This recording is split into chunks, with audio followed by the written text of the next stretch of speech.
Commençons notre messe, chers amis. Merci pour tous les témoignages, les belles choses que les uns et les autres nous envoient, découvrant la divine volonté qui transforme des vies et des vies. Merci, merci pour les soutiens, merci pour être là tous ensemble. C'est notre mission, faire connaître le troisième fiat, faire connaître le grand don de Dieu, le plus grand don que Dieu a fait à l'humanité, la vie dans la divine volonté. Nous allons commencer cette messe en l'honneur de Sainte Élisabeth de Hongrie. Au nom du Père, du Fils et du Saint-Esprit. Amen. Le Seigneur soit avec vous et avec votre esprit. Profitons de ce temps de retraite. Nous méditons sur les fins dernières.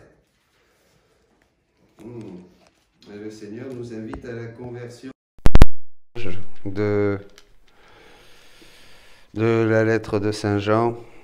Voilà, il frappe à la porte. Il veut être avec nous. Il frappe à la porte fort. Vous l'entendez? À travers tout ce que nous vivons, Dieu frappe vraiment fortement à la porte de notre cœur pour nous réveiller de la tiédeur, de la léthargie, de cet enfermement, nos petits soucis. Demandons pardon au Seigneur d'être si dur de la tête et du cœur pour comprendre les choses de Dieu. Nous ne jouons pas au spirituel quand nous ne le sommes pas. Nous sommes perchés sur un arbre comme Zachée pour voir Jésus. C'est pas ça, il faut descendre dans ce que nous sommes. Il faut accepter ce que nous sommes et demander pardon aux autres et à Dieu.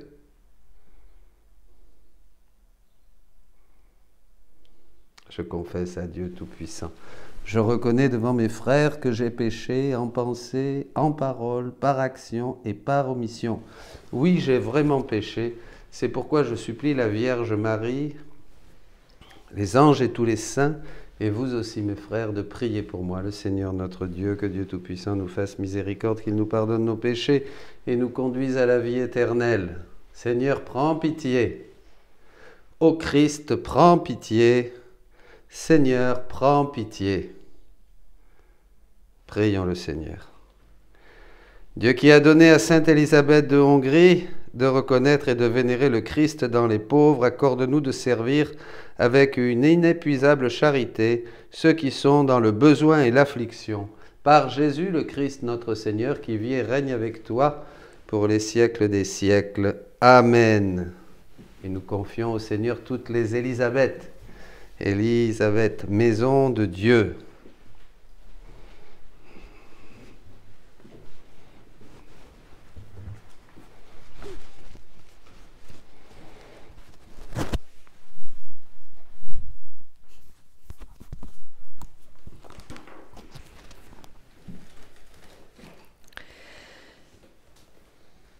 Lecture de l'Apocalypse de Saint Jean. Moi, Jean, j'ai entendu le Seigneur qui me disait : à l'ange de l'Église qui est à Sardes, écris : ainsi parle celui qui a les 7 esprits de Dieu et les 7 étoiles. Je connais ta conduite. Je sais que ton nom est celui d'un vivant, mais tu es mort. Sois vigilant. Raffermis ce qui te reste et qui allait mourir, car je n'ai pas trouvé que tes actes soient parfaits devant mon Dieu. Eh bien, rappelle-toi ce que tu as reçu et entendu, garde-le et convertis-toi. Si tu ne veilles pas, je viendrai comme un voleur, et tu ne pourras savoir à quelle heure je viendrai te surprendre. À Sardes pourtant, tu en as qui n'ont pas sali leurs vêtements. Habillés de blanc, ils marcheront avec moi car ils en sont dignes. Ainsi, le vainqueur portera des vêtements blancs. Jamais je n'effacerai son nom du livre de la vie. Son nom, Je le proclamerai devant mon Père et devant ses anges. Celui qui a des oreilles, qu'il entende ce que l'Esprit dit aux églises. À l'ange de l'église qui est à Laodicée écrit : Ainsi parle celui qui est l'Amen, le témoin fidèle et vrai, le principe de la création de Dieu. Je connais tes actions. Je sais que tu n'es ni froid ni brûlant. Mieux vaudrait que tu sois froid ou brûlant. Aussi, puisque tu es tiède, ni froid ni brûlant, je vais te vomir de ma bouche. Tu dis : Je suis riche, je me suis enrichi, je ne manque de rien. Et tu ne sais pas que tu es malheureux, pitoyable, pauvre, aveugle et nu. Alors, je te le conseille, achète chez moi pour t'enrichir, de l'or purifié au feu, des vêtements blancs pour te couvrir, et ne pas laisser paraître la honte de ta nudité, un remède pour l'appliquer sur tes yeux, afin que tu voies. Moi, tous ceux que j'aime, je leur montre leurs fautes, et je les corrige. Eh bien, sois fervent et convertis-toi. Voici que je me tiens à la porte et je frappe. Si quelqu'un entend ma voix et ouvre la porte, j'entrerai chez lui. Je prendrai mon repas avec lui et lui avec moi. Le vainqueur, je lui donnerai de siéger avec moi sur mon trône, comme moi-même, après ma victoire, j'ai siégé avec mon Père sur son trône. Celui qui a des oreilles, qu'il entende ce que l'Esprit dit aux églises. Parole du Seigneur. Nous rendons grâce à Dieu. Le vainqueur, je lui donnerai de siéger avec moi sur mon trône. Le vainqueur, je lui donnerai de siéger avec moi sur mon trône. Seigneur, qui séjournera sous ta tente ? Celui qui se conduit parfaitement, qui agit avec justice et dit la vérité selon son cœur. Le vainqueur, je lui donnerai de siéger avec moi sur mon trône. Il ne fait pas de tort à son frère et n'outrage pas son prochain. À ses yeux, le réprouvé est méprisable, mais il honore les fidèles du Seigneur. Le vainqueur, je lui donnerai de siéger avec moi sur mon trône. Il ne reprend pas sa parole, il prête son argent sans intérêt, n'accepte rien qui nuise à l'innocent, qui fait ainsi demeure inébranlable. Le vainqueur, je lui donnerai de siéger avec moi sur mon trône.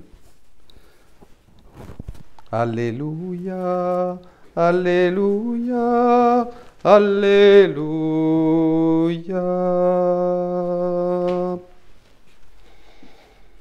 Dieu nous a aimés et il a envoyé son Fils comme pardon pour nos péchés.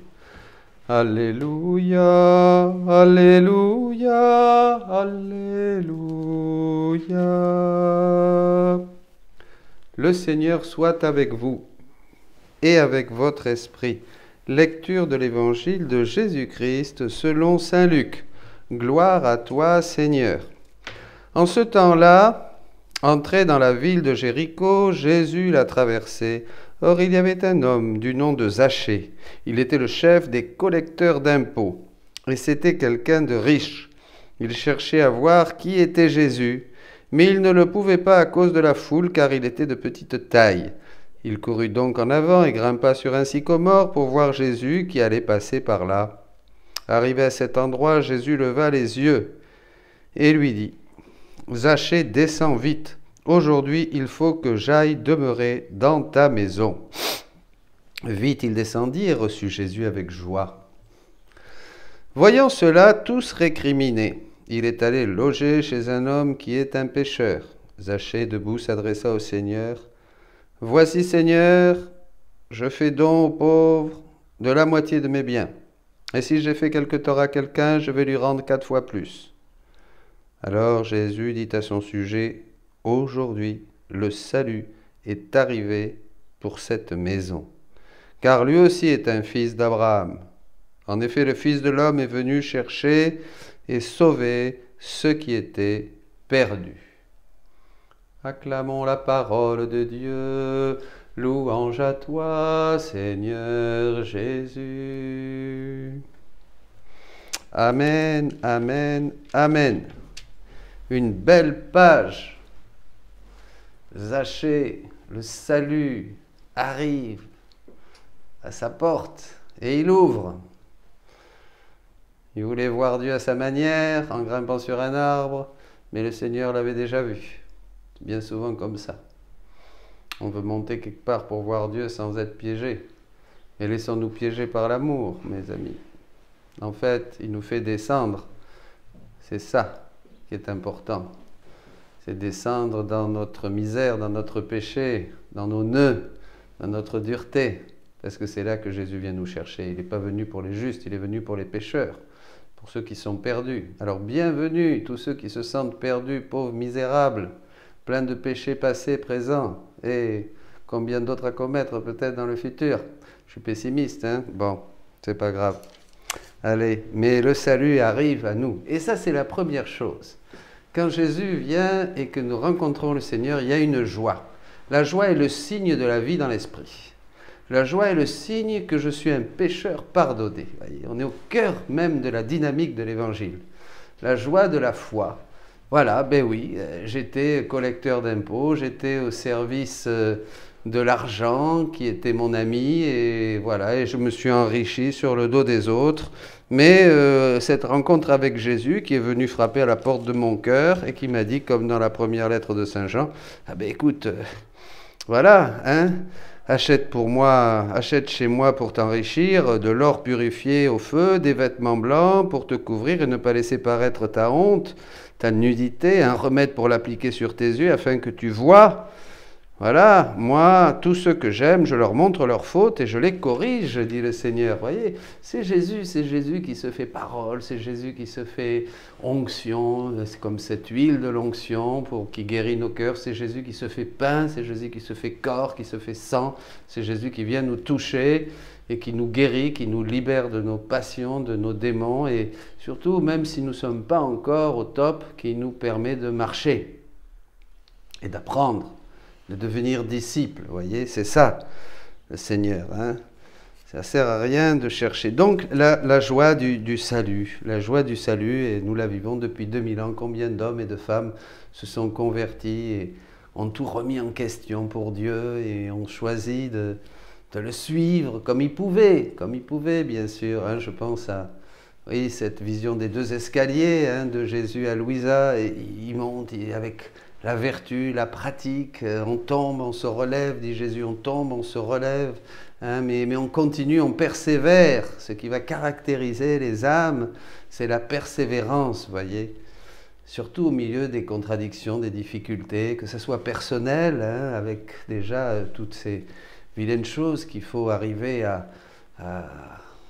dominer en nous, hein, avec l'aide de la grâce du Saint-Esprit, hein, la maîtrise de soi, un des fruits du Saint-Esprit, dans la lettre aux Galates, et puis voilà, et puis continuer avec le Seigneur. Voilà, c'est bien, on est sur le chemin, et on tombe et on se relève, et le Seigneur, il est là, plein de miséricorde. Mais bien sûr, et je vais terminer avec ça, c'est pas souvent, pendant très longtemps, jusqu'à aujourd'hui, jusqu'au don de la divine volonté, on avait limité, nous, la vie chrétienne au salut. Voilà, t'es sauvé, eh ben c'est bien. T'es sauvé. Voilà, t'es sauvé. Essaye d'être le plus saint possible pour aller le moins possible au purgatoire. Et voilà, t'es sauvé, c'est bien. Eh bien, non, ce n'est pas ça. C'est cette étape de Zachée qui rend ce qu'il a pris, qui demande pardon aux autres. Vous voyez, c'est important. Et pardon à Dieu, c'est la même chose. Hein. Si on est bien avec Dieu, on demande pardon aux autres. Si on demande pardon aux autres, on demande à Dieu sa grâce. On ne peut pas dissocier les trois choses. Hein. Accord avec soi-même, d'accord avec Dieu, d'accord avec les autres. Hein. Et avec nos ennemis, bien sûr aussi, puisqu'on prie pour eux, on demande à Dieu de les bénir. Donc, c'est une étape clé pour rentrer dans quelque chose qui va venir. Et ce qui va venir, c'est le royaume. Et le royaume, il est déjà un peu annoncé là dans cette lettre de Saint Jean, hein, qui est très prophétique.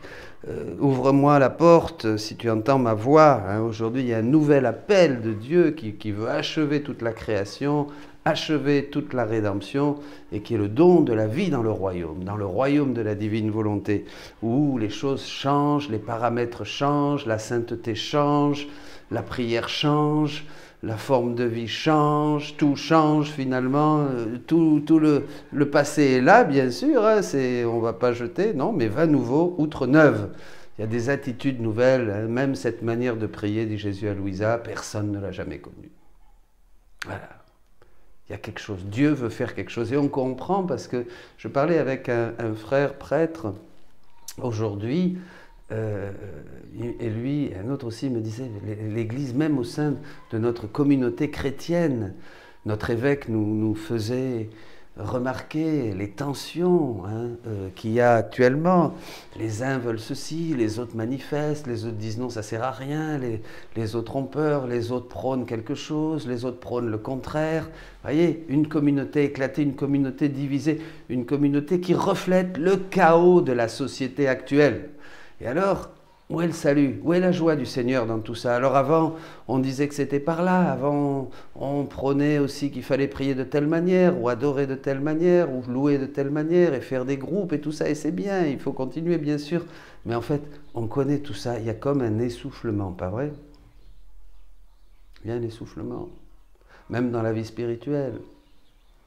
La vie spirituelle, alors c'est l'école de sainteté d'un tel, non, c'est l'autre école, non, c'est des séminaires de guérison ou de libération, non, c'est des séminaires maintenant, des écoles de louanges, de prières, oui, c'est bien, tout est bien, tout ça c'est bien, on l'a fait, et alors? Où on en est? Est-ce qu'on peut dire qu'on voit le ciel ouvert et les anges de Dieu monter et descendre au-dessus du Fils de l'homme? Si vous les voyez, alléluia, merci Seigneur. Et l'Église même reflète le chaos de la société, des sans-dieux, de ceux qui ne connaissent pas Dieu, bien sûr. Des cœurs auxquels le Seigneur continue à frapper. Mais même nous, dans notre communauté, on peut dire qu'il n'y a pas cette unité, il y a du pluralisme idéologique, théologique, spirituel. Voilà. Eh bien, tout ça, mes amis, c'est le signe d'un changement. C'est les signes que nous allons lire dans les évangiles de l'Avent, où Jésus va parler de toutes ces choses. C'est l'eschatologie. L'eschatologie dans laquelle nous vivons tous les jours. Elle n'est pas seulement maintenant plus, si, il y a des signes bien sûr, mais on a toujours vécu dans cette tension eschatologique, dans ce maranatha. Le Seigneur nous parle. Et aujourd'hui, je crois que c'est un appel pressant. Et ce que dit là Saint Jean, il frappe. Il faut entendre sa voix. Je disais à quelqu'un, va à l'appel le plus profond dans ton cœur. Pas de superficialité, pas de petite voix de surface. Plonge et deviens un poisson de grande profondeur. Parce que c'est là que Dieu parle. Et oui, et celui qui entendra cette voix, il va ouvrir à Dieu.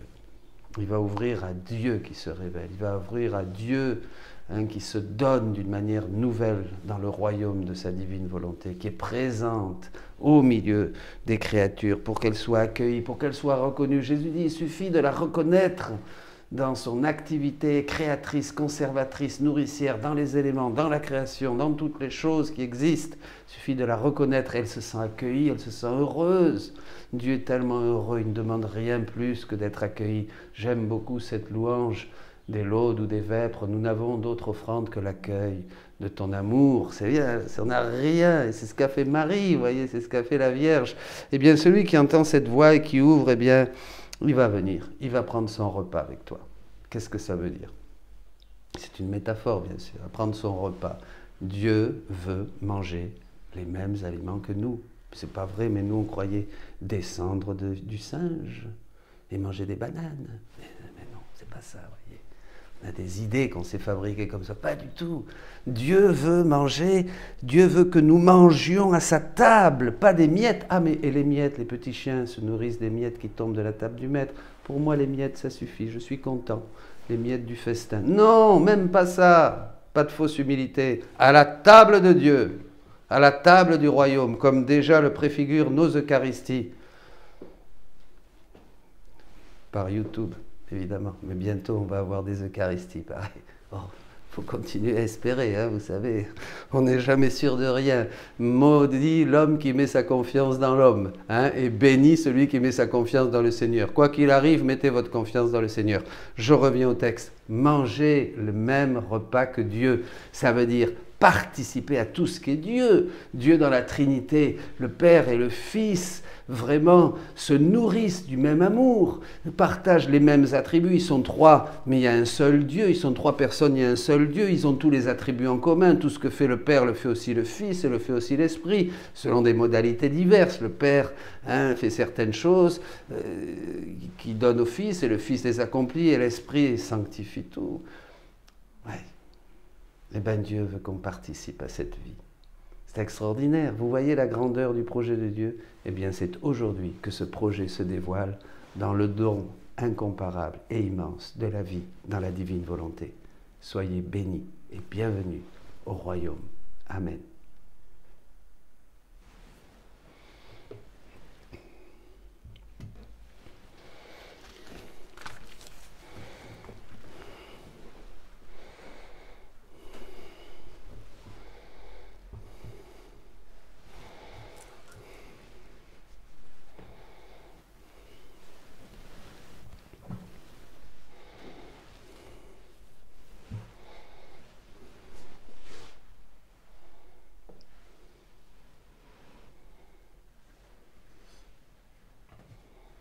Tu es béni, Seigneur, Dieu de l'univers, toi qui nous donnes ce pain, fruit de la terre et du travail des hommes. Nous te le présentons, il deviendra le pain de la vie.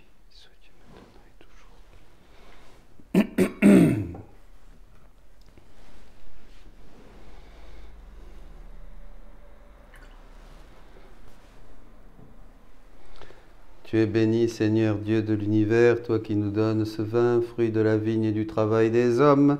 Nous te le présentons, il deviendra le vin du royaume éternel. Humbles et pauvres, Seigneur, nous te supplions que notre sacrifice en ce jour trouve grâce devant toi. Purifie-moi de mes fautes, Seigneur, purifie-moi de mon péché. Prions ensemble, frères et sœurs, au moment d'offrir le sacrifice de toute l'Église, pour la gloire de Dieu et le salut du monde.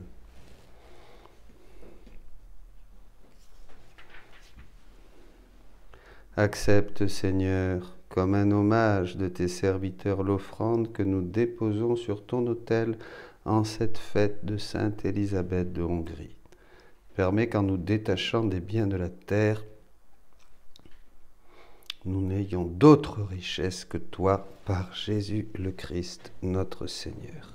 Amen.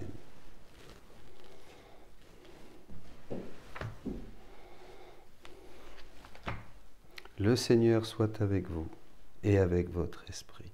Élevons notre cœur, nous le tournons vers le Seigneur. Rendons grâce au Seigneur notre Dieu, cela est juste et bon. Vraiment, il est juste et bon de te rendre gloire, de t'offrir notre action de grâce toujours et en tout lieu. À toi, Père très saint, Dieu éternel et tout-puissant, par le Christ notre Seigneur. Tu ravives toujours les forces de ton Église par la foi dont témoignent les saints. Et tu nous montres ainsi ton amour. Aujourd'hui, nous te rendons grâce, car leur exemple nous stimule, leur prière fraternelle nous aide à travailler pour que ton règne arrive. Voilà pourquoi, Seigneur, avec les anges et tous les saints, nous proclamons ta gloire en disant: Saint, Saint, Saint, le Seigneur, Dieu de l'univers, le ciel et la terre sont remplis de ta gloire. Hosanna, au plus haut des cieux. Béni soit celui qui vient au nom du Seigneur. Hosanna, au plus haut des cieux. Toi qui es vraiment saint, toi qui es la source de toute sainteté, Seigneur, nous te prions. Sanctifie ces offrandes en répandant sur elles ton esprit, qu'elles deviennent pour nous le corps et le sang de Jésus, le Christ, notre Seigneur. Au moment d'être livré, d'entrer librement dans sa passion, il prit le pain, il le rompit, il le bénit et le donna à ses disciples en disant: Prenez et mangez-en tous. Ceci est mon corps livré pour vous.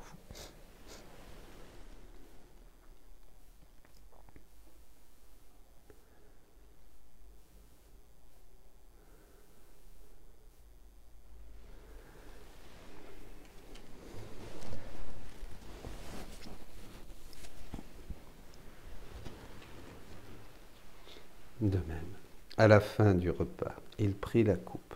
De nouveau, il rendit grâce et la donna à ses disciples en disant: Prenez et buvez-en tous, car ceci est la coupe de mon sang, le sang de l'alliance nouvelle et éternelle, qui sera versé pour vous et pour la multitude en rémission des péchés. Vous ferez cela en mémoire de moi.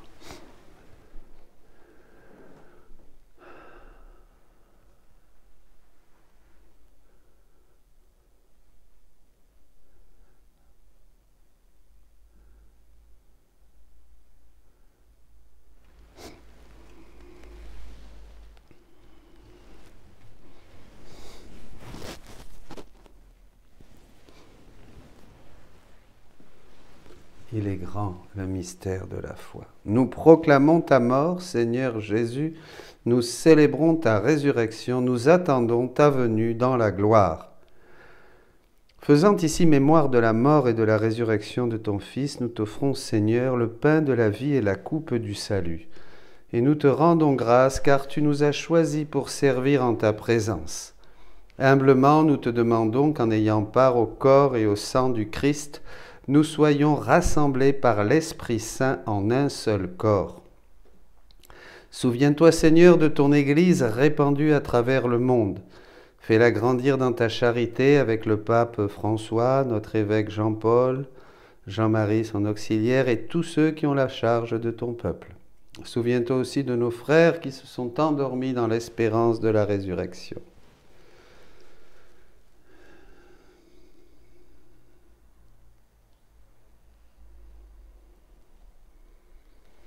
Et de tous les hommes qui ont quitté cette vie, reçois-les dans ta lumière auprès de toi.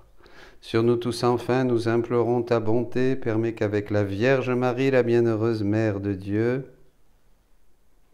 avec Saint Joseph son époux, avec les apôtres, les martyrs, Sainte Élisabeth de Hongrie et les saints de tous les temps qui ont vécu dans ton amitié, nous ayons part à la vie éternelle et que nous chantions ta louange par Jésus-Christ, ton Fils bien-aimé. Par lui, avec lui et en lui, à toi Dieu le Père Tout-Puissant, dans l'unité du Saint-Esprit, tout honneur et toute gloire pour les siècles des siècles. Amen.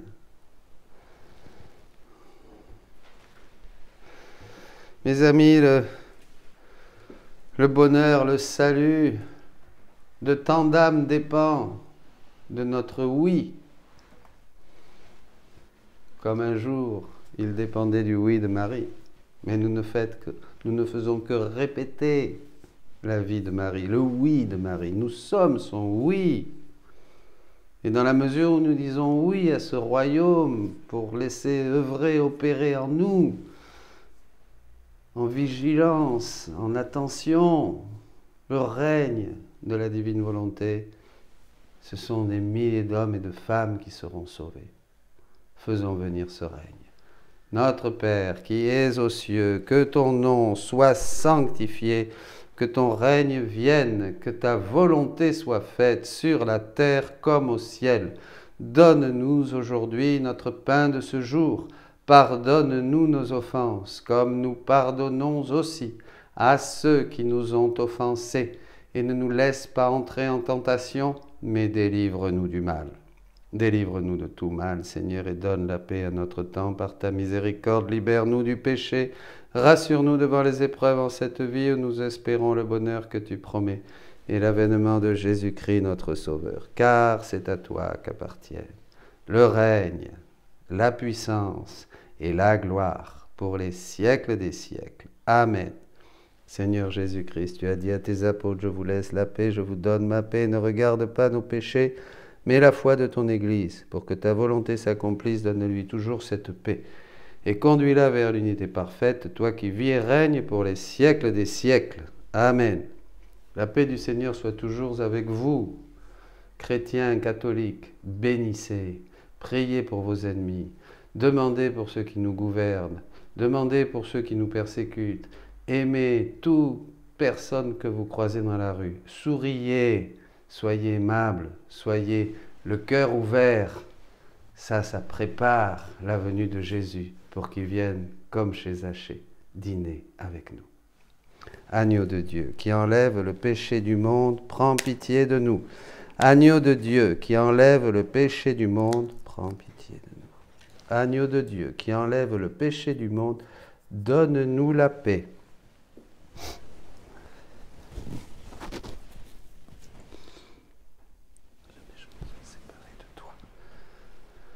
Heureux les invités au repas du Seigneur, voici Jésus-Christ, l'agneau de Dieu qui enlève le péché du monde. Seigneur, je ne suis pas digne de te recevoir, mais dis seulement une parole et je serai guéri. Que le corps et le sang du Christ nous gardent pour la vie éternelle. Tous nous communions dans la divine volonté et nous disons Amen.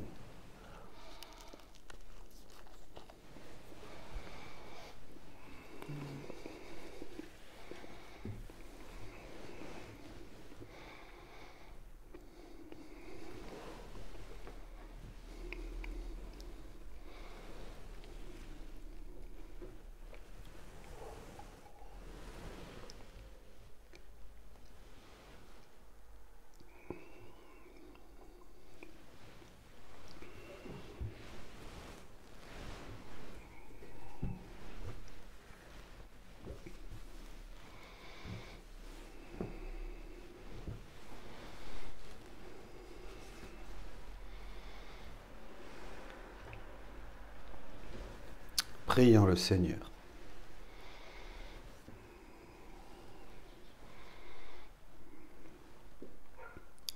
Par la puissance de cette communion, Seigneur, conduis-nous toujours dans la voie de ton amour, comme tu le fis pour Sainte Élisabeth.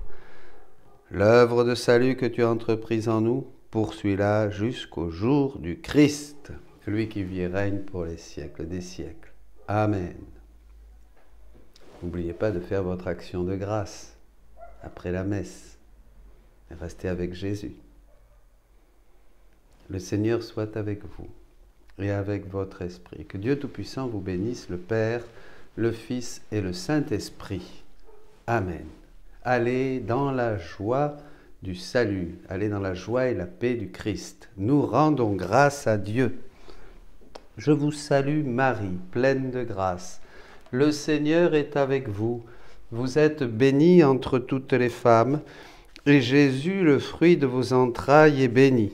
Sainte Marie, Mère de Dieu, priez pour nous, pauvres pécheurs, maintenant et à l'heure de notre mort. Amen. Jésus veut se répandre en amour, mais ta volonté est petite, et il ne sait pas où déposer son amour. Il veut te donner des grâces surprenantes, mais ta volonté est incapable de les recevoir. C'est pourquoi il veut trouver en toi sa sainte volonté. non seulement pour te donner ce qu'il veut, mais pour faire de toi une copie fidèle de lui-même.